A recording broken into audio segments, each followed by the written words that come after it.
Hi, I got another TV. It's a 1956,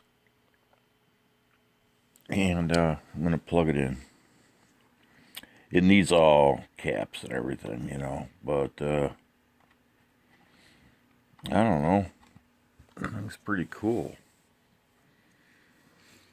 Well, let's turn it on. There's a little thing here. Okay. Wow. RCA. Man. I mean, this thing's got horizontal output, damper, everything. Supposedly it's only 8,000 volts. Well, it needs some work.